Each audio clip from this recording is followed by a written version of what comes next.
Time travel has begun! Exclamation mark. Eavesdroppin.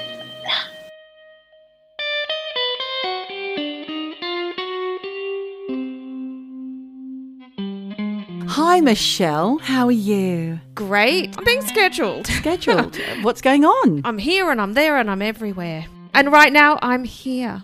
I'm here with the eavesdroppers. You are here. Are you here, though? Are you present? Are you present and collected? Or collective? Present and collected. correct, isn't it? Present and correct. Isn't that what they used to say? Present and correct. I'm not sure. Is it collected? Oh, I can't remember. It's been too long. Listen, Michelle, I've been bothered by something that you presented to me a couple of weeks ago, actually. It's been on my mind and I haven't been able to shake it off. Oh, shit. What have I said? Was it wrong?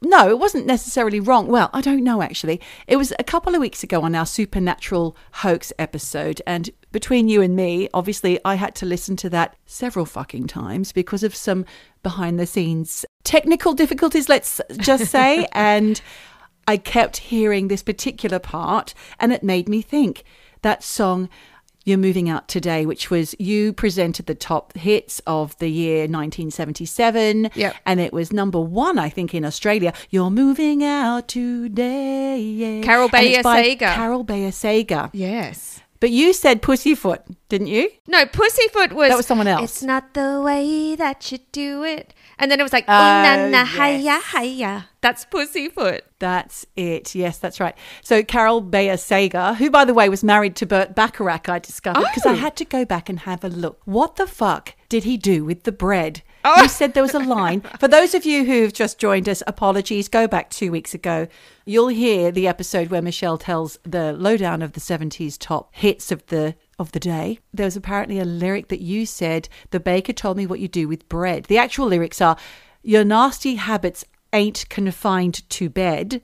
The grocer told me what you do with bread. What do you do? Why don't you take up with the baker's wife instead of me, fool?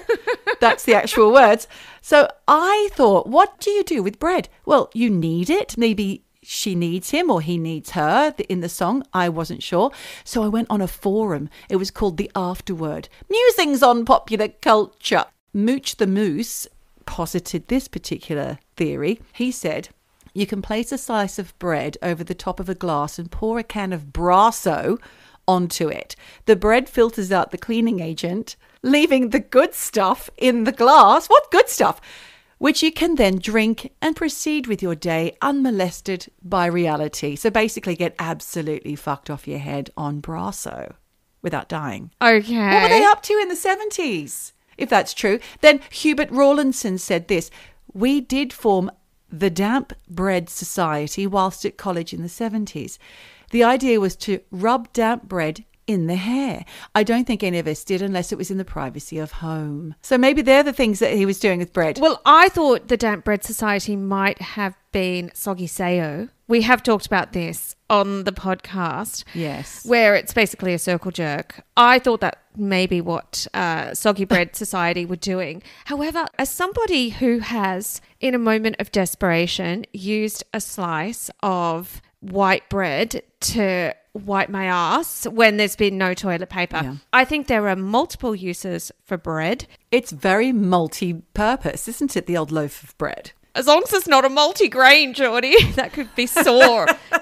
But I think that if you get creative, if you're a bit kinky, I'm sure there's things you can do with bread. Just saying. Well, that song is just so bizarre, and it made me really intrigued about who she was talking to. She was married to Burt Bacharach, like I said. Is she talking to him? Who knows? But actually, that song was co-written by Carol Bayer Sager, where is she now, and Bette Midler. Oh, Bette Midler. Now, she's a champ. I will say, I think Carol Bayer Sager, where is she now? We don't have any need to worry about where is she now, because I believe she was maybe part of the Bayer fortune pharmaceuticals, and she married some super rich finance guy. She's laughing all the way to the bank. Yeah, she kept marrying all the rich men. Yeah. Well done, Carol. Releasing a song was just a bit of fun. Something to do on a Wednesday. Yeah, that number one smash hit around the world keeps bringing the royalties in, but she doesn't need them. Rich as fuck. Does it bring the royalties in? How often do we hear the song? Not very often these days. Yeah, I guess. Do you know what, though? It could be still played in America on those golden oldies Top 40. kind of radio stations where it's just ka-ching, ka-ching. I remember a friend of mine from New Zealand. He's from that era of Crowded House. For anyone who doesn't know who they are, a huge New Zealand band who went worldwide. He had said to my friend, he still lives off the royalties from those AM, FM stations that just keep playing those old hits. In particular, hey now, don't dream it's over. That one. Oh, he plays in Split Ends. Oh, not Split Ends, what are they called? Crowded House. Crowded House. He was the main songwriter. Oh. Well, they're still playing Crowded House. But enough of that, Michelle. We forgot to introduce ourselves at the very top. I'm Geordie. I'm Michelle, and you are listening to Eavesdroppin, the comedy podcast. Congrats. Welcome. I would also like to say welcome to new Patreons that have popped some coins in the Patreon. Thank you so much. Sliding the coins into our slots. Thank you so much for that. We really like it when you do that. We do. So thank you so much. All we can say is thank you for sliding the coin in the slot. To those patrons, if you would like us to give you a shout out to say thank you, we would love to do that. So please give us permission. Go back into your little patron door of the cafe, open the door, walk on in and say, hey girls, you have permission to give me a shout out. And next episode, we will do that. But just from Michelle and myself, we want to say thank you from the bottom of our hearts. We love you. Did I get that right? I don't know what you're saying. Full of shit. Have you been watching any television recently, Michelle? Have you seen anything new? I will tell you, I am in the wilds of Sweden.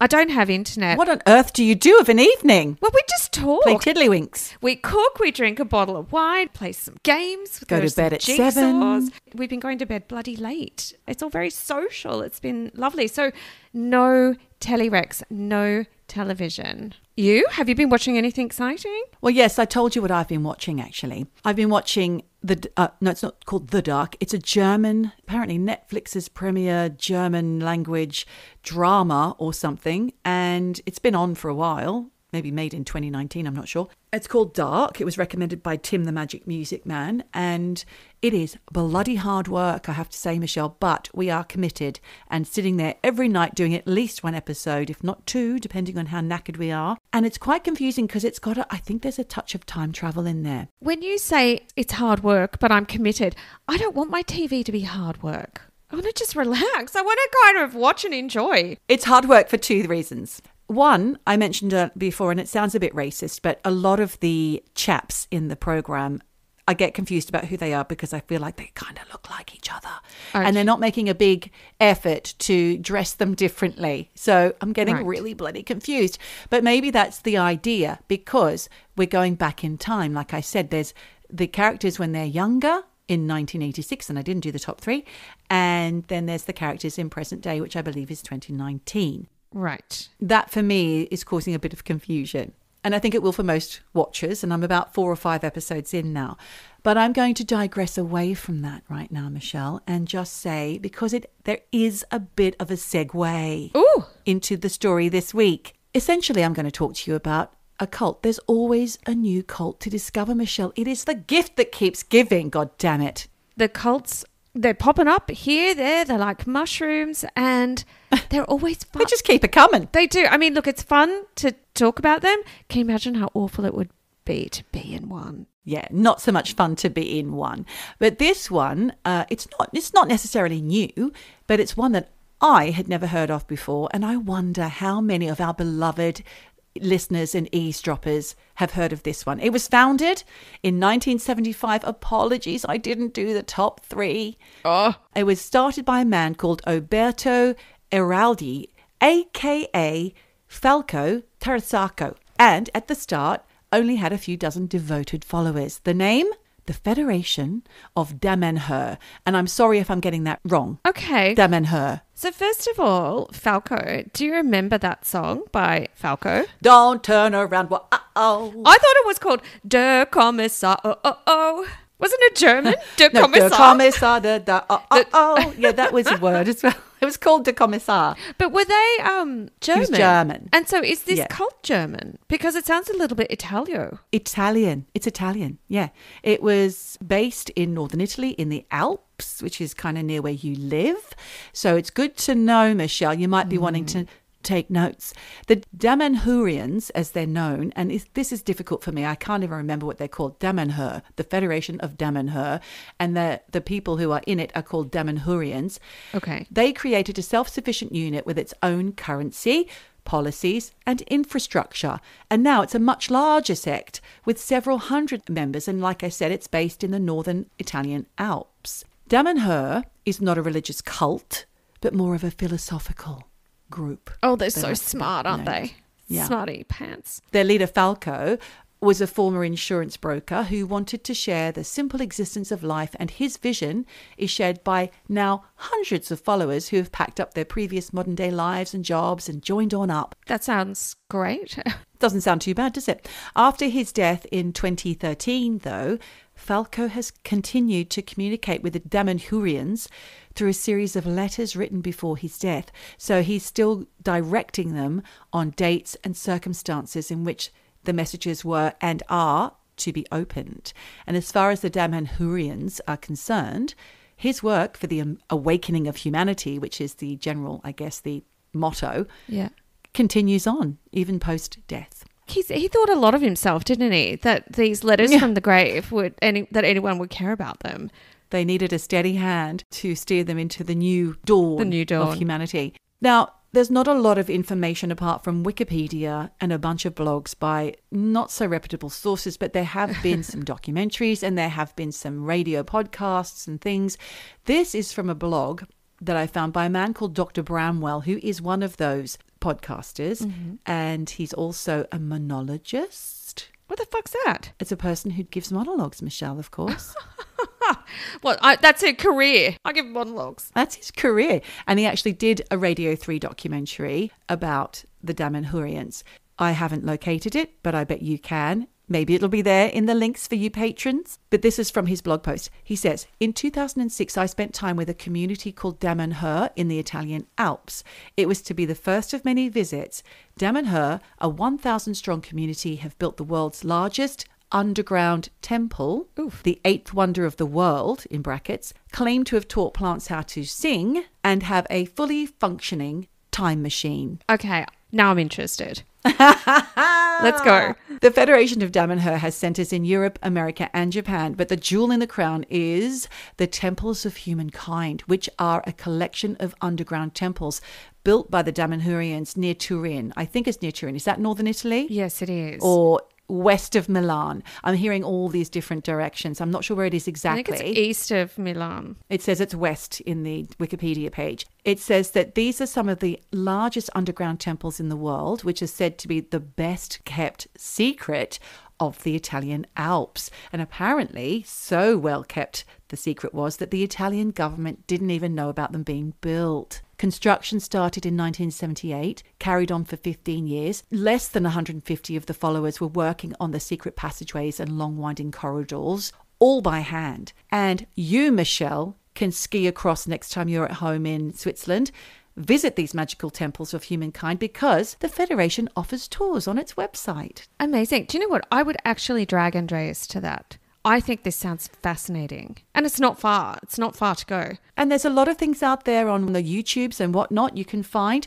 Atlas Obscura have even named it the eighth wonder of the world, hence Dr. Brownwell's comment earlier. Oh, shit. And once you're a member of this community, if you decide that you want to sign up, and maybe, who knows, maybe you and Andreas would like to, but you'll need to change your name to an animal and plant-based name. For example, mole parsley or raccoon verbena or something like that. That sounds nice. I could be raccoon verbena. Or something that you choose. A chap called Hornet has lived there for 18 years and he explained how he'd been at the top of his game in life and regular society regarding his career and finances, but he still felt empty. So his search for fulfillment led him to the Federation. Let me tell you a little bit about life in the commune. It's made up of 5 communities. Now, this is where it gets confusing.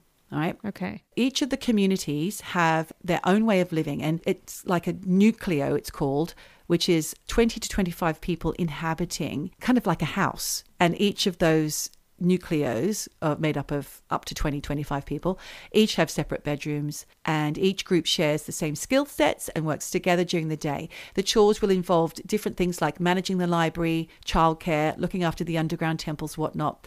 And there can be single people in there and couples and families. And the followers need to be involved in one of 4 levels of membership that go from A to D, depending on what you fancy, right?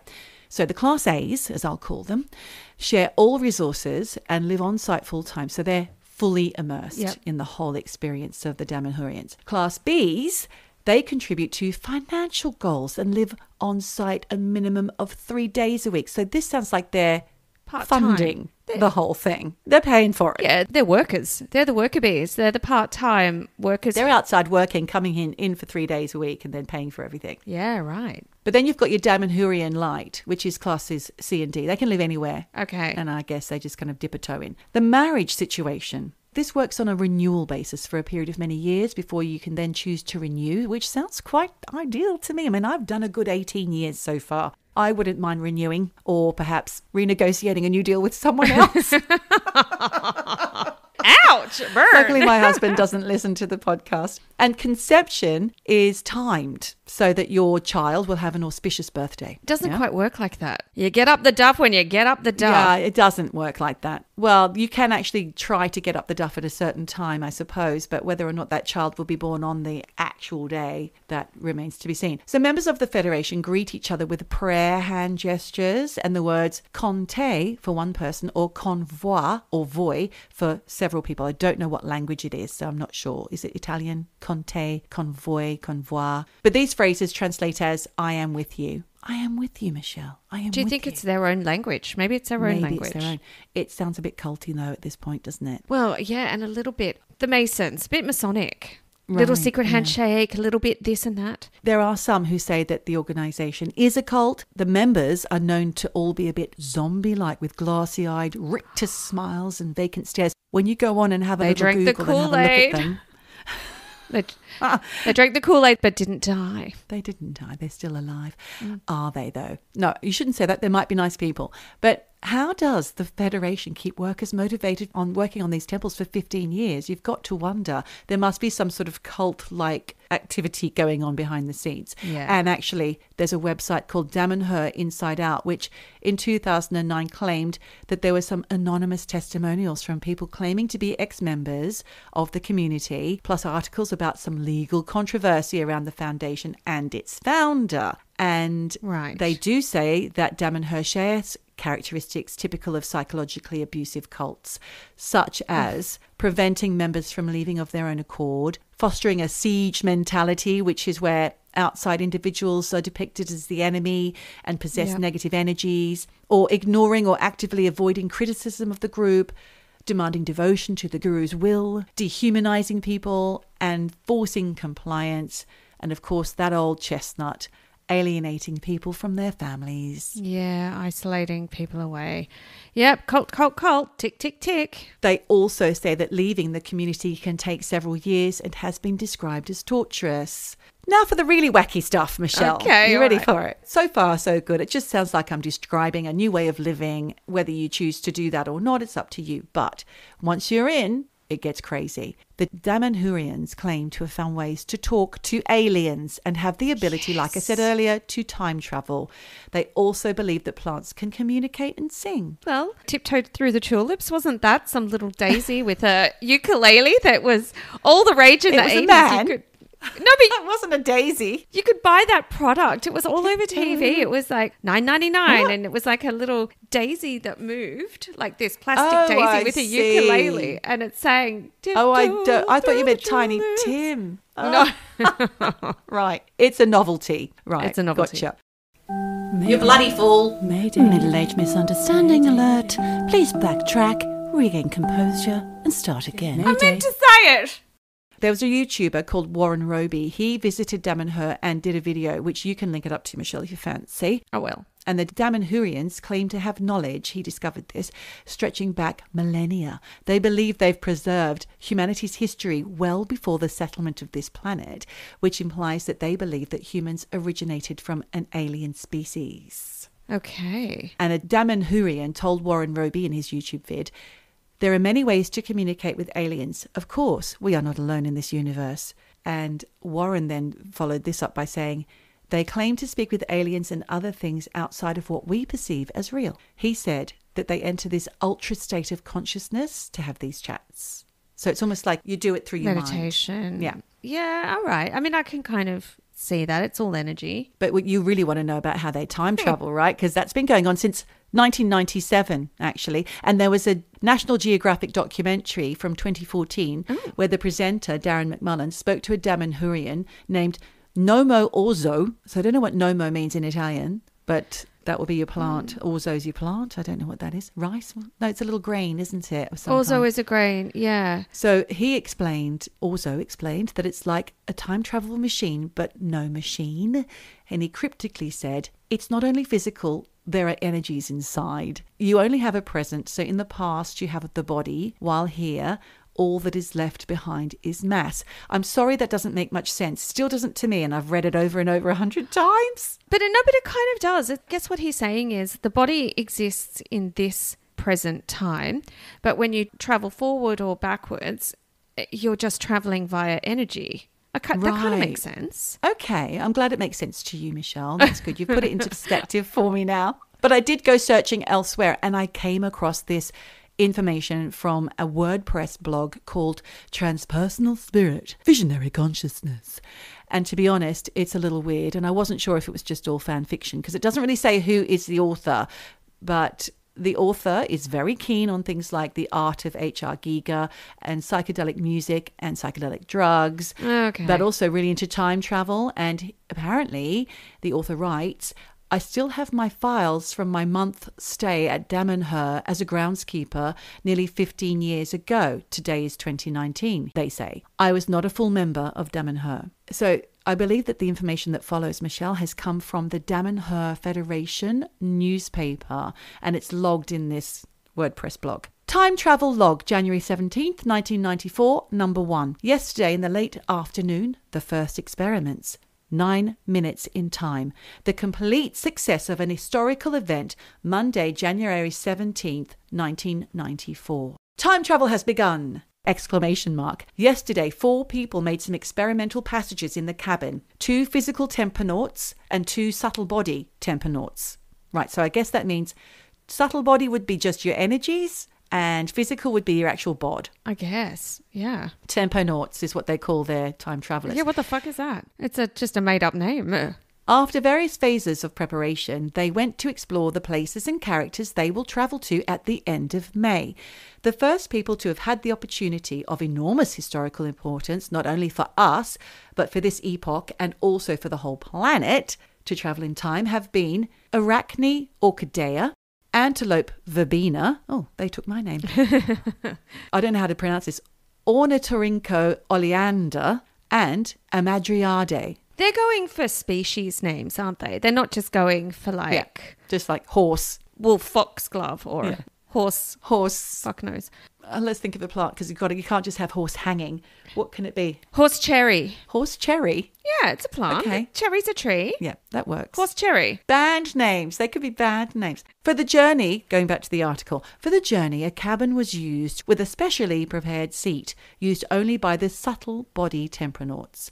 The environment was completely pressurized, closing the various access points. In the Hall of Mirrors, so this takes place in the underground place, right? In the Hall of Mirrors, about 10 people played musical instruments of all kinds, uninterruptedly charging up the various altars. I can hear that racket in my mind's eye right now, Michelle. I'm sure it's appalling. Every altar represented a kind of ear predisposed to load specific frequencies. So it's the music that gets you there. Nice. Every sphere of the hall covered in gold served to activate the mechanism of individual passage, everyone using a different access code. This now makes me think that the underground place is actually built for the specific purpose of time travel. and fucking lush. I mean, if it's gold, can you imagine? It actually sounds really beautiful.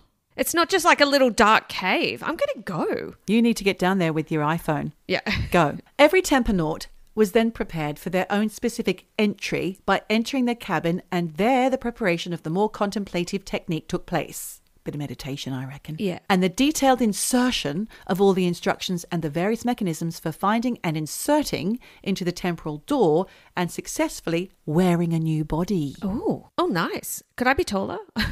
Following the indications, like there were road signs, the traveller begins the subtle journey to reach the person that will host them 4,719 years ago. Oh, isn't that caveman territory? I don't know.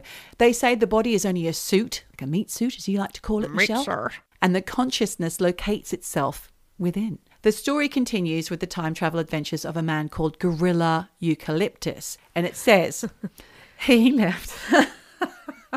left his physical body and returned grasping a large clump of grass. So he must have been a physical body traveller. He brought back some grass. Yeah. They say, Fuck. they continue in this article, the unusual sample of vegetation materialised in the cabin together with a dazed gorilla eucalyptus.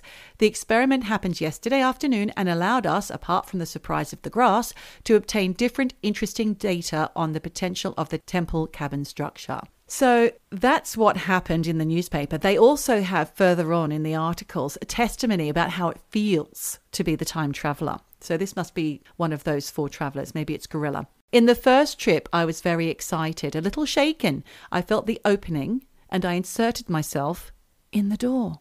I immediately saw the image of a woman of shoulders, young, naked, with long light-coloured hair.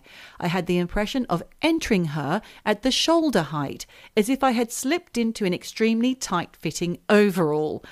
She reacted by wriggling and became agitated, but after some minutes she calmed down. Only at that point did I begin to see, but I did not perceive sounds or smells. That's kind of wild, right? But what if it's true, Michelle? What if they're right? This is what I was going to say. I mean, it sounds wonderful. I mean, if this is true... Not for the girl being entered. Yeah, but she was only agitated for a couple of minutes and she was a bit like... She probably felt like, I'm just a bit annoyed. What's going on? And then she was like, oh, whatever, and got on with her day. Oh, why am I naked? But is it not caveman time? I guess so, because... What was it? We've been on... Don't ask me about civilised? eras Oh, and fuck, I times. don't know. Forget that. I'm going to be wrong. So... We're all wrong, all the time. To those that say that Damanhur is a cult, the Federation has publicly responded, Michelle, by describing itself as, wait for it, an ethical cult. What? So they do say they're a cult, not disputing that word, But it's an ethical one. but it's ethical. Okay, but you know what? If you're going to be in a cult, choose an ethical one. Why not? Sure. Do you know what I mean? Like, choose one that's where you don't have to have sex with the fucking leader all the time. Yeah, that wasn't mentioned. Well, he's dead. No? Yeah, he's dead. He died in 2013. Well, he's still communicating with them, though, and telling them what to do and all these letters. Well, they might Yeah. be visiting him in time. You never know. The final word will go to TripAdvisor. I went to Reddit, could find nothing. So I went to TripAdvisor, which gave the foundation in Italy a disappointing 2-star review, Michelle. So don't get your hopes up. Okay. Sandy D went there in 2016 and they wrote, I went there because National Geographic said it was the 8th wonder of the world.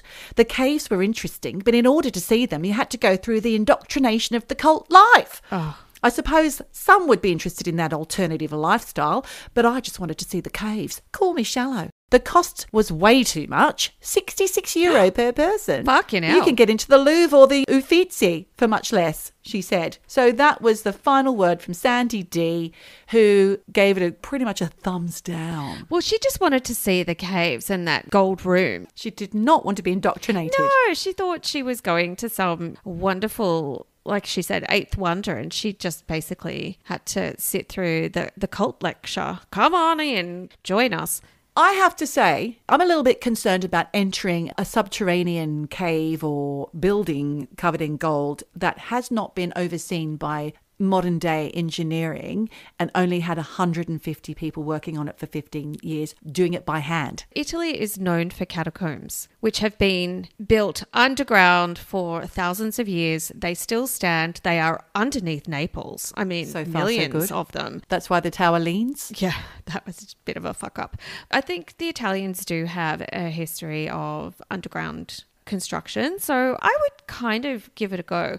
But listening to that story, I just keep thinking, if you are part of it, can you imagine how smug you must feel? Well, look at the smiles on their faces and Okay. you'll see how smug they are. They must feel like, oh, open your eyes, dear. Open your eyes. We know what the real deal is. You know, we can time travel. Like, they must feel so fucking superior. We talk to the plants. You don't. Yeah. So the older I get, the more I just think, whatever makes you happy. I mean, unless you're murdering people. Yeah, don't do that. They're into this cult. They love it. They get to time travel. They get to insert themselves into a naked woman back in time and bring back a clump of grass. Who am I to say no? But I think it sounds really fascinating. And if I could convince Andreas To part with 66 euros. to go. 60, I bet it's probably fucking more gone now. up. That Yeah. was 2019 prices. That was pre-COVID. If I managed to do that, and I will investigate because it is very close. Travel log for the extra droppings over on Patreon. Exactly. It's wrong, you goose. We're playing fast and loose. Don't come with the facts. We give the facts the axe. Dinner party kamikaze. We're fast and loose.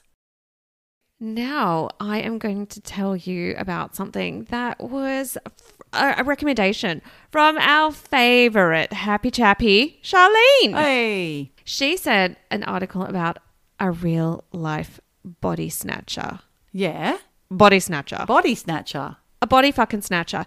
I remember when I was a kid, there was a really fucking scary movie I was not allowed to watch called Invasion of the Body Snatchers. Oh, no, I don't like that one. Did you ever hear about this? Is that with Donald Sutherland? I don't know. I never saw it. Everyone talked about it. No one ever saw it. Is that the one where the strands come down and then they're inside people and they're all pointing and screaming with their mouths wide open? It is that one. It's fucking awful. Okay, I haven't seen it. Was not allowed to see it. I think Jen actually probably put a foot down because, you know, we would go to Video Easy and get all sorts of shit for our Betamax, but not that one. No.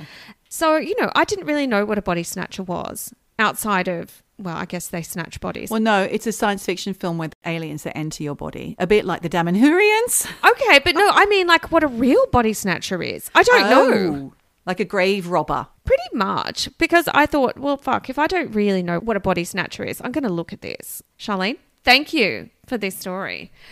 So basically, a body snatching is where someone digs up a dead body for whatever reason. Like you said, snatches it from the grave. And in an article I read on a website called My Macabre Road Trip. I thought you were going to say romance. Oh, that actually would be not bad. They had this statistic that was more than 16,800 US families reported the theft of loved ones from graves between 1995 and 2015. Why?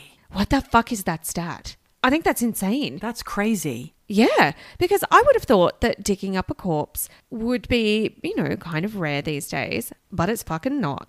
And then I read that there are stats on Wikipedia that allege that body snatchers in India smuggle more than 25,000 human skeletons out of the country each year, which they then ship off to medical institutions around the world. Yes, and I think actually some of this information came into my story or my research for the story we did about BSE a little while back. Yes. Gross. Because it is really bad what they're doing.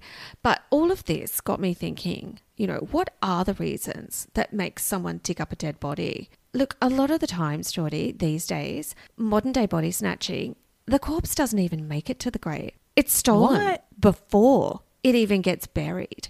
The reasons this happens, you know, comes mostly down to fucking money. It always does. But not always. And big trigger warning here because this is not nice. Okay, so put down your sandwich because this first story is a bit of a juice dropper. You've been warned. Oh, fuck. Trigger warning. Trigger warning. Trigger warning. So, in April 2011, the brothers Muhammad Farman Ali and Muhammad Arif Ali from Kahwa, is that how you say it? Khan, in the Bakka district of Punjab in Pakistan. No idea. That's one place I don't have friends. Oh, okay. For a change. They went to this graveyard in Darya Khan and stole the body of 24-year-old Sarah Parveen. This poor lady died of throat cancer, and she'd been 6 feet under for less than 24 hours when the Ali brothers went to the graveyard, dug her up, snatched her body, and took it home. Gross. So the next day, the graveyard realised something fucking weird had happened to Sarah's grave. And when they looked closer, they discovered Sarah's body was missing. Pretty quickly, the police were called in and started kind of investigating. And they discovered that Sarah's body was at the house of Arif Ali. The thing is, when they found her body, trigger Geordie, it was missing parts of her legs. Oh. Now, trigger warning number 2 here, because this shit's about to get grim. Police Inspector Farka Bhatti, who led the raid on Arif's... Farka Bhatti led the raid on Arif's house. Farka Bhatti. That just sounds terrible, doesn't it? Motherfucker Bhatti. Poor Farka. He led the raid on Arif's house. They went through all the rooms of this guy's house. And Geordie, I feel sick even saying this. Oh, no. If you feel sick, it must be bad. It's really bad.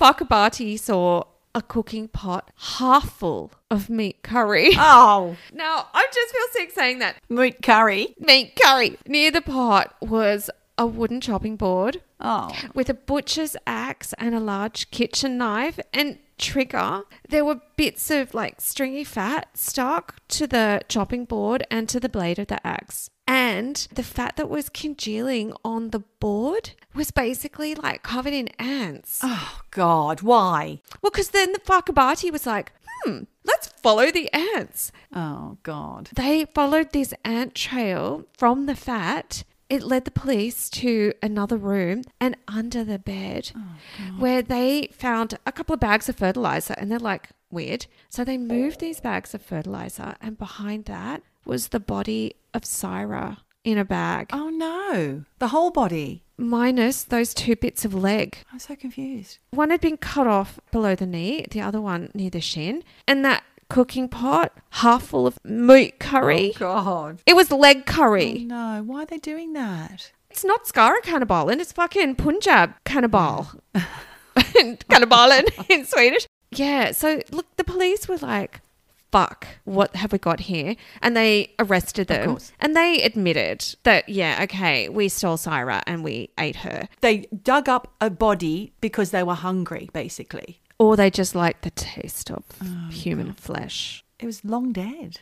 No, it was 24 hours 24 dead. hours. I mean, I guess that's long dead. Well, no, it was 24 hours in the grave. I don't know how long Syra had been dead for. But grim, they said, yeah, we ate Syra, not our first victim. Oh, my God. They'd been digging up bodies and eating them for years. Oh, my goodness. Geordie. Years.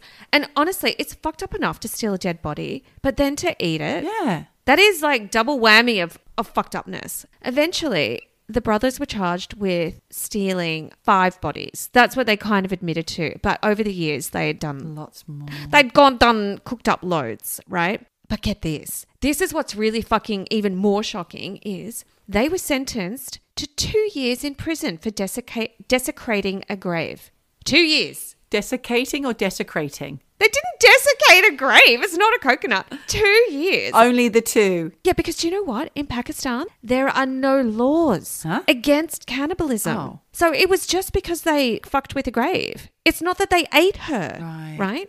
So both the brothers got 2 years, and both of them were released in May 2013. But Geordie, this is my thought. You put a cannibal in jail for 2 years for desecrating a grave. Yeah. You know what's going to happen when they get out? They're going to keep desecrating graves? They're going to do it again because they got a taste for it. They want that leg. And, and the punishment is shit. 2 years. 2 years inside, and then you can go back and eat some more people. So after they were released from prison in May 2013, it was only a year later, on the 15th of April 2014, brothers were back to their old tricks. The way the police found out, they were getting reports from the brothers' neighbours that there was a really fucking strong stink of rotting flesh coming from Arif Ali's house.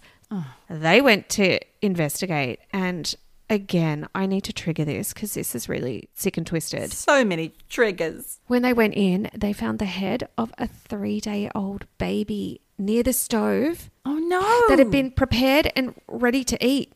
According to reports, there was no proof that a body of a baby had been taken from any grave. But where the fuck else did it come from, right? Again, the brothers were sent off to prison in June 2014, this time for 11 years and 4 months, which means they could be out in October next year. If you live in Pakistan, just keep an eye on the fucking graves of your loved ones because, you know, chomp chomp. So moving on to another body snatching story. This one is sort of, but not really close to home because did you know, Geordie, that Charlie Chaplin's body was body snatched? No, I didn't know that. No, me either. Now, I say it's close to home because I know Charlie Chaplin's grandson, Spencer Chaplin. He's a musician, lives in Zermatt. He comes back and plays all the time. And this is because Charlie Chaplin actually lived in Switzerland, in Vevey, which is near Montreux. Do I actually need to explain who Charlie Chaplin is for our younger listeners? Yeah, maybe. Yeah, he's a famous British comedy actor from the silent film era, black and white, no talkies. He's just a legend of the screen. And if you Google him, you'll see he's kind of got this little pre-Hitler, chunky Hitler moustache. He always wore a bowler hat. He created this character called the Tramp. It's kind of iconic. And he was born 1889. Died on Christmas Day in 1977. And he was buried in the graveyard at Corsier-sur-Vevey Cemetery 2 days later on the 27th of December, 1977. Love that year. What the grocer told me about you. So 3 months later, body snatchers dug him up and basically held it for ransom. Oh. Yeah. So on the 3rd of March, 1978, 2 dudes called Roman Wardus and Gancho Ganev, both out-of-work mechanics, one from Poland, one from Bulgaria. They dug up Charlie's body and then asked the family for £320,000, which in today's money is about 2.5 million quid. And they basically said, give us the money and you'll get the body back. They said they wanted to set up their own car repair shop and they needed the money, Geordie. So they had this bright idea. They're going to dig up the coffin and put it in the van. So they did it. And then they drove away with the coffin, the whole thing. And then they were like, oh, fuck, what do we do with this body in the meantime, this coffin? So they went to a cornfield near the village of Noville and they dug a new hole in the middle of this cornfield, 24k away from Vevey. Put the coffin in there just to like keep it underground. Bungling. I know. It feels like this is a big bungle. It is a bit of a bungle. But the thing is, once it was discovered that Charlie Chaplin's grave was empty, people were like, I'll say I did it. They had loads of people kind of claiming. I don't know. People are weird. And they also had more than 250,000 phone calls and letters back in the day about the body, but no solid leads. And loads of people were there also trying to extort money from the family because they're like, great, I'll say I've got it. So the family were getting loads of ransom letters. So the police got involved and they said to these ransom ones who had the body, but also to all the hoaxers, if you've got the body, you need to prove it. Send a photo. So Roman and Gancho took a picture of the coffin and sent it to the police, which was pretty dumb because the police could then figure out where the body was. Yeah. And then they also were trying to trace the calls to the family from the kidnappers, which were made on various phone boxes from around Lausanne. And finally, 76 days after the body was snatched, the police did arrest Roman and Gancho and went to get Charlie's coffin that was buried in that cornfield. Except these fucking bunglers, they couldn't remember exactly in the cornfield where they'd hidden it.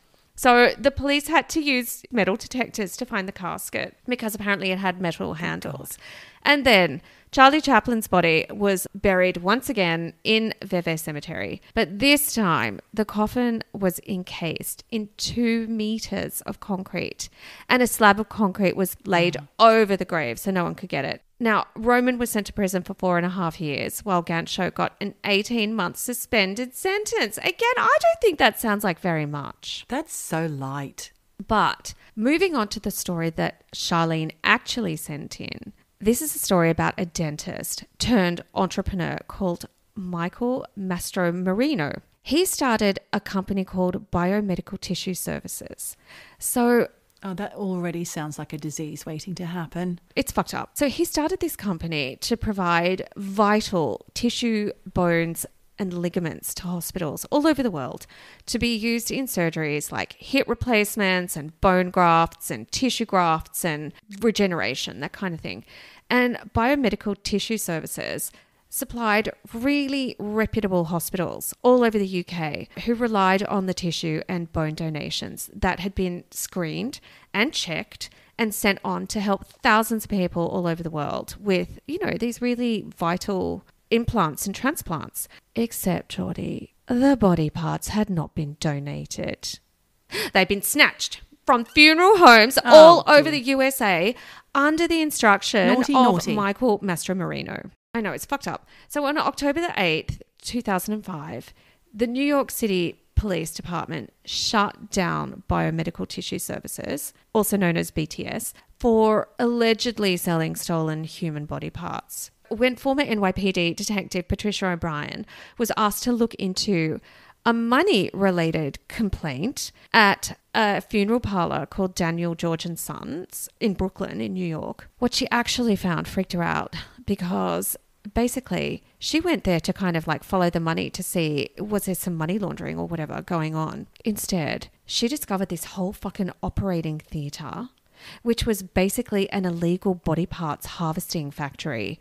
Oh my God. I know. And the whole scam was worth more than $5 million US dollars. Yep. So basically, Michael Mastromarino was running a body snatching business where it turns out that more than 1,400 bodies had been snatched, cut up, and their body parts sold to hospitals. And we are talking, you know, bones, veins, skin, heart valves, Veins. and, quote, other parts of the corpse. Unspecified.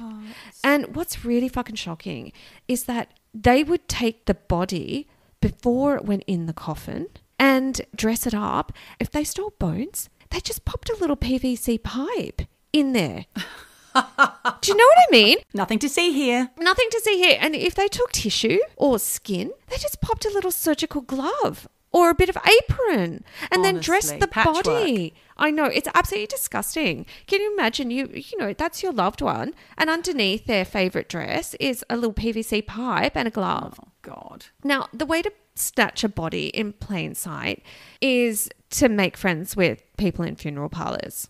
So basically, Michael Mastromarino would pay funeral home directors $1,000 for each corpse. And then these funeral homes would forge permissions from the family and consent documents so they could meet the requirements needed to sell the body parts within, you know, the hospital industry. BTS also had to screen all the bones and tissue and veins and hearts and whatever to make sure they were free of diseases, except they did not, Geordie. What? So all of these bits of bodies that they were stealing from these corpses were sent all over the world riddled with diseases.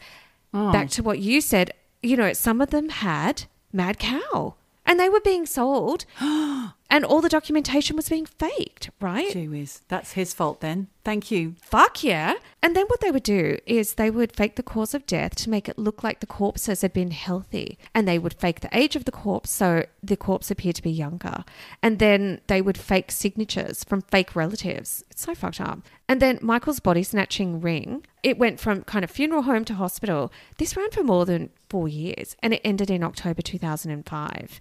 The bodies came from funeral homes in New York, Pennsylvania, New Jersey, and they were snapped up by Michael for BTS, and then he would ship them to other places, which then got rid of the parts. So, Geordie, among the stolen bodies were the bones of beloved BBC radio and TV presenter Alistair Cooke. No. Who was best known in the UK for his Letters from America radio segment on Radio 4.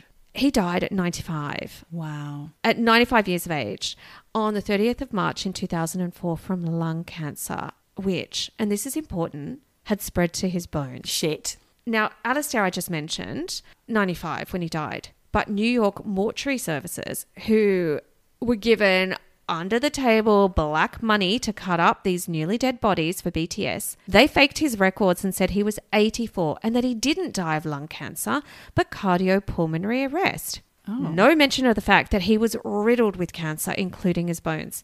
So basically, in order to sell Alistair's bones and, quote, other body parts for use in reconstructive surgery, BTS, would be in cahoots with these funeral directors before the body was cremated, then falsify all the paperwork. They basically said that his bones were fine and shipped them off. Bloody hell. Like I said, in normal circumstances, bones and tissue would be sterilised and certified healthy. But this was a shoddy operation and none of those checks were carried out. And in Alistair's case, his bones raked in for the body snatchers around $7,000. Fuck. And what's awful is that despite investigations into where his remains went, no one seems to know for certain where all the bits of him went. Oh my gosh. And look, once you cut up a body and sell it, you can get around $150,000. So it's big fucking business. What for? I mean, why do they want it? I suppose in my story about the BSE, there is that biologicals that they put into vaccines and other things, other medication, which is basically tissue from, people. Yes. And there's a shortage. No one's donating. And so, in Michael Mastromarino's eyes, he was doing the world a service by, taking these bodies that are just being put in the ground or in a coffin or cremated, like taking what the world needed, what people needed. But can you imagine if that was your loved one? You'd be like, so without my consent, you cut up my dead husband's body, popped a PVC pipe in there and stole it all, made a shit ton of money. I'm grieving, but I don't get any money for that. And then people all around the world are getting these bits of bodies that have not been sterilised, not been screened, full of diseases. Like, it's fucked up. Wrong. Alistair's body parts were never found, although the gang of dodgy funeral directors involved in this whole body snatching scam, it's been shut down, but they can't tell you where it went. But Geordie, it's big money, and they reckon, like I said earlier, $5 million over the 4 years was made. So is it shut down? Because that kind of money is hard to give up. Well, I wonder if they're not the only ones doing it. They might just be the tip of the iceberg. Exactly, who knows?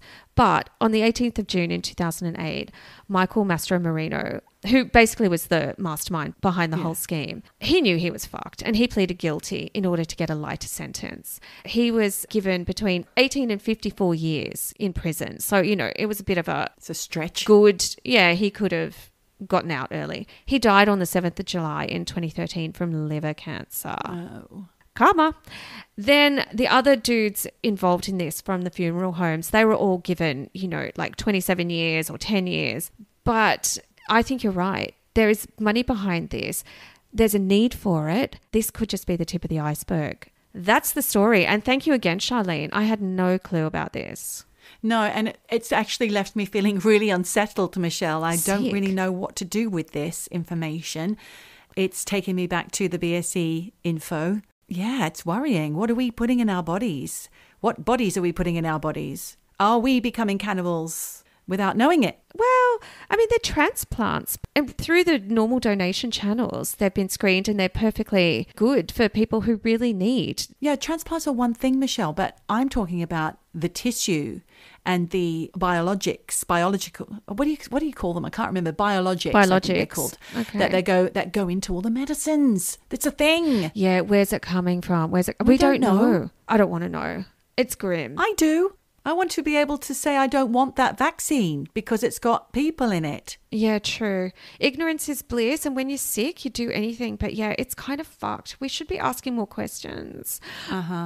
I think it is worthwhile investigating, but you can go down a rabbit hole of worry if you look into this too much. It's terrible. You just don't know what goes on in the world. And to be quite frank, Michelle, I don't think you have the time to be doing the investigations. I know you are an exemplary investigative journalist, but I think that you just haven't got the schedule just will not allow it. It will not, because that is big time whistleblowing shit, Big time deep dive. I know. Absolutely. Yes. Yeah. Let's not get cancelled here. Let's be careful what we say. Thank you, Charlene. Thank you to you for your amazing story. Thank you to you.